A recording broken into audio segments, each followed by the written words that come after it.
Well, hello there, guys. Welcome back to Custers' Last Stand, also known as the Battle of Little Bighorn. You know, we've really tried to look out for these amazing mods that exist on the Pike and Shot universe, allowing us to play these basically really cool battles without essentially having to go to too much trouble. I mean, you know, the thing is, the great thing about the Pike and Shot community is you can go to the downloadable content anytime, and you're basically getting DLC and mods for free. I mean, it's unbelievable. And so we've got this awesome mod with Little Bighorn, and we're trying to stop Custer, of course, being absolutely annihilated. It's not easy, especially since we've just gotten to the coulee, the Medicine Tail coulee, where obviously George Armstrong Custer really started getting hammered. And so we're going to try to stop that from happening. We're going to do our best. I mean, I can't promise you a victory, but we're on the hardest mode in Pike and Shot. The hardest mode. 66! Look at that! That's the difference in the armaments here. But as you can see, we've done all the moves we can this turn, so we're going to go ahead and turn it over to the Cheyenne Braves, the Sioux Nation, and see how they can do against the enemy here.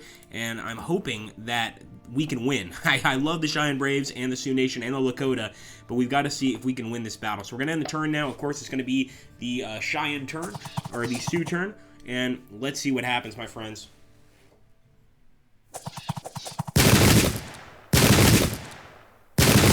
So there we go. The only way we're going to be able to win this battle is to fragment more of the enemy than they fragment of us. We've done a lot of damage to them already. We've obviously got better armaments, better guns, etc., repeating carbines, etc., but these guys have guns too, and they certainly have a will to fight. I mean, this particular battle happened at a time in history where the Native Americans were being wiped out by the U.S. government, and we can tell that they are pissed off, and they want to make sure they get their revenge. So we're trying to stop that revenge. We're definitely the bad guys in this scenario, I can't lie. Some people were saying, no, we're the good guys. No, I don't think so. But hey, we agree to disagree, you know. We're going to see if we can actually win this battle. Obviously, in history, one of the biggest defeats of the U.S. Army, just an absolute slaughter. And really, when it comes down to it, it's incredible how badly Custer was beaten. As you can see, more hostiles are appearing from the center of camp. Looks as though the Indian agency estimates 800 warriors. Were about right. Man, that's serious. B Company reached the field with pack horses. Where to reinforce? So we did just get some reinforcements. It's just one unit, but it might help. Now we have to decide where we want to start attacking here, or where we want to start helping our men. So I'm going to go ahead and move E Company, Lieutenant Smith. I'm going to start firing at the Hunkapapa youths. I might actually try to fire at one of these mounted units just because we don't have horses. So I'm thinking firing at the mounted units might be a good idea. More of a chance of doing some damage that will actually assist our men. So the way it worked during the Battle of Little Bighorn is the Native Americans started forming a circle around General Custer and just cut him down with bows and arrows. Just cut his men down. We're going to try to surround them. So that's the way I'm going to try to do this. Obviously, those Hunkpapa Braves are tough, but not that tough. So I'm actually moving in with M Company, Captain French. I'm going to go for a charge, and he's going to evade, and this could actually get us stuck into a nasty fight we want to try to avoid. But at the same time, I think if we don't try and get into this fight, we have no chance of winning. So here we go. We're going to do a flank attack on the Hunkpapa Warriors. And now we are in close combat. We've got our sabers out. We're trying to stop these guys. Let's go ahead and turn towards these guys. This is Chief Touch the Clouds. Now, there's a lot of different chiefs in this battle that assisted the great and glorious Sitting Bull. Now, in this case, we're going to try to stop these chiefs. We're not going to win by charging this chief. This guy knows close combat like the back of his hand. He's more savvy at close combat than we are. So I'm just going to try to hurt him as much as I can with shots. And we're obviously going to try to bring in our reinforcements to see if we can't beat him that way. Let's see if we can try and fragment these units. These guys are totally fragmented. I'm just going for shots, regular shots from our carbines, and try, and I don't know if it's carbines or, I think it's carbines. I used to say carbines, but I'm saying carbines now. We're going to fire and try and get this guy to break, and there we go. Enemy's breaking. It's actually going to cause the other Native Americans to think twice about moving forward, and we've got a disrupted unit here on rough ground. We're going to fire. They're fragmented. If we can break these guys, I think we're going to be in a much better situation. So I'm going to have to start moving this way, and unfortunately, that's going to be tough, especially since our reinforcements arrived late to the battle, and Custer, being the fool that he is, and he did some great stuff during the American Civil War, don't get me wrong, but, you know, in terms of this battle, he really screwed up. And we're going to try to move forward and cut off these guys. We've obviously got B Company here that just arrived at Reno Hill. Captain McDougal, and we're going to see if we can't stop this advance by the Cheyenne Nation, the Sioux Nation, etc. And we're going to do everything we can here. So let's see. All right, let's end the turn. Let's hope that our shooting phase is going to go well.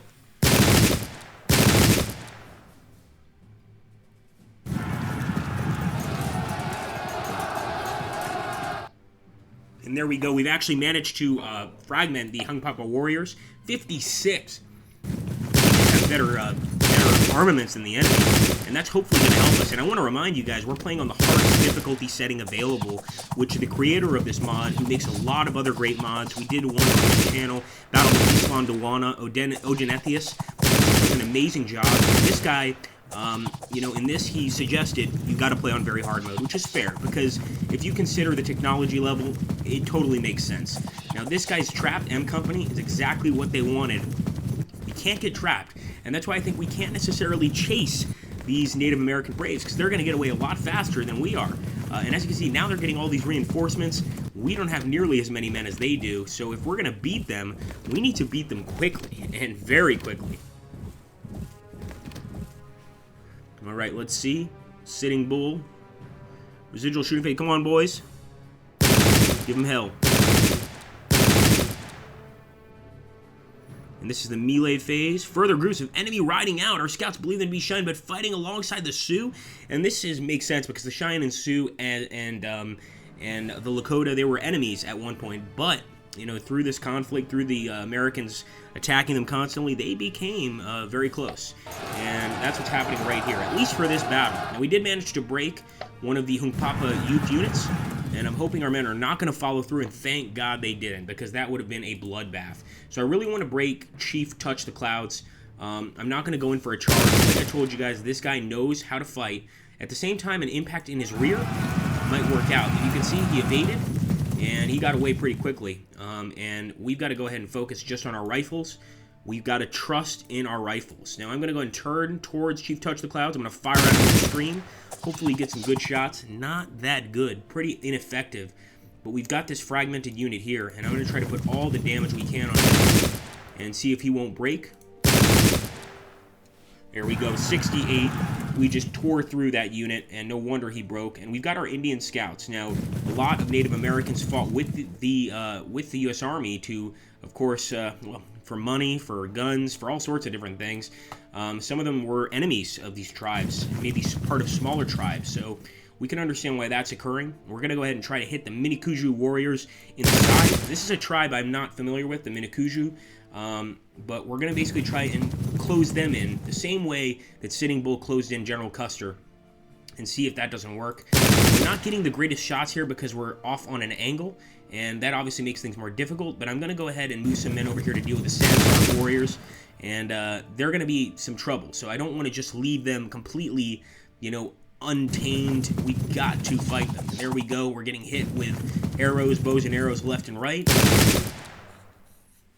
Here we go. Those Hunkpapa warriors are really tough guys. I think we moved just about everybody. We might have one more shot here. We do. And we're going to fire at Chief Gall, another one of the enemy chiefs. A really tough guy. And we're going to see if we can't make him run. We're going to keep moving up B Company. But he's arriving to the battle very late. And there are more Indian Braves arriving. And these guys want our scalps badly. Let's end the turn. Turn it over to the Native Americans.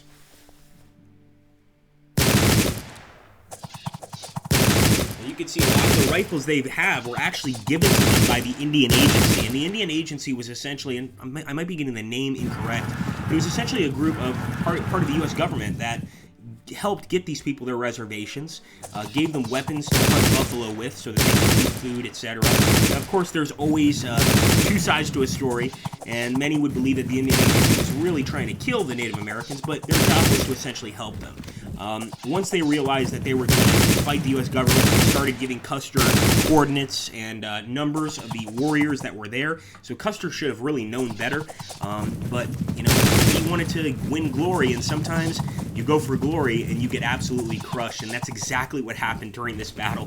Custer got crushed. So we're going to see if we can go ahead and kill the enemy completely, wipe them off the map. I'm really trying to hold my position. I'm not trying to make the mistake of General Custer and charge into the enemy it's not going to be sufficient. It's not going to help us. So we've got to be safe about this, guys.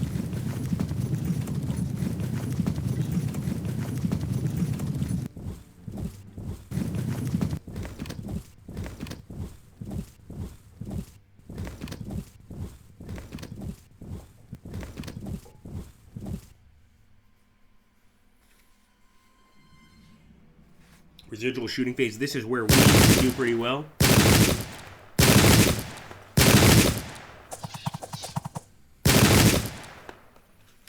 Come on, man. Melee phase. Still more Indian Braves. You see what I mean? Far more than we anticipated. And this is because what Sitting Bull did was he asked a bunch of other tribes to come, and he basically told them, which is one of my favorite Sioux sayings.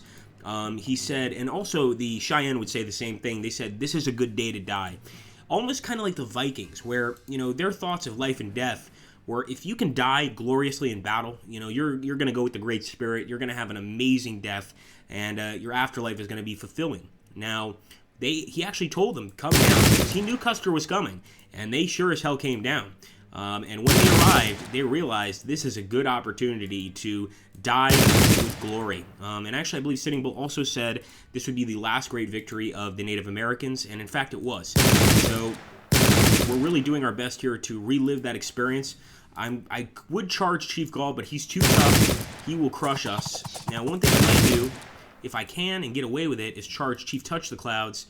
But once again, he would probably win this fight. So we're going to keep firing. We might move M Company. We're going to turn him this way.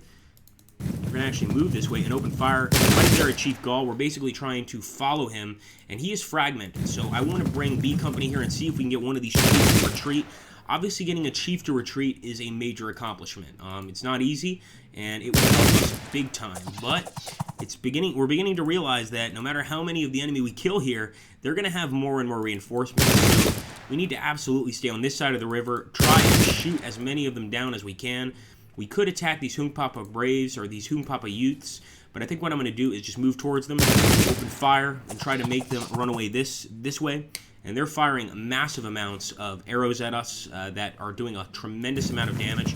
I'm going to move up just a little bit, and once again try to keep firing at the Sandstar Warriors, try to make them retreat. I might even try to charge these Youths, but our chances of a loss are much larger than our chances of a win. At the same time, I don't like being here in a stream, so I'm going to charge here, where we actually have a chance since they're away from the rest of their group, and we're going to see if we can't chase these guys off the field. But this, of course, ain't going to be easy, boys. Let's end the turn, turning it over back to the Braves. And they may have us here. I mean, we're doing our best to hold the line, but it ain't easy.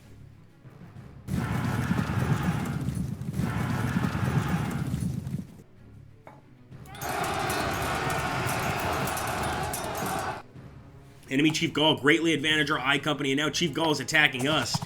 He knows he can win in a close combat fight, and this is where we might be in some trouble.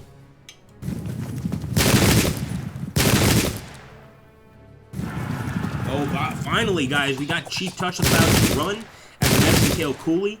That is definitely a good thing. We've also disrupted the Mitakujo Warriors, so we've got to keep trying to disrupt these guys. Now, they're going for a flank attack on L Company, and they can do some serious damage. They did fall back, so we got very lucky there, but things could get tougher as time progresses here.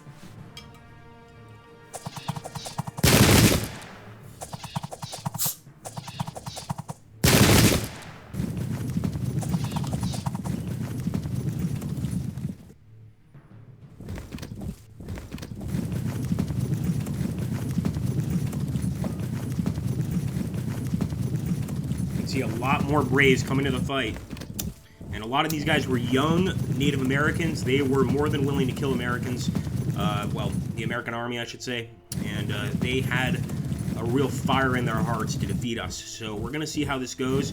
So you can see they're coming up from Oglala, which, of course, each of these different places were broken up into different nations' camps. You got the Minicush, the Hunkapapa, the Sioux Lodges, the Cheyenne Braves Lodges, the Blackfoot Lodges, all a bunch of different Native Americans that lived together in a community, but they had their own sections in the camp for their own tribes, which I find very fascinating. Come on, get those shots off.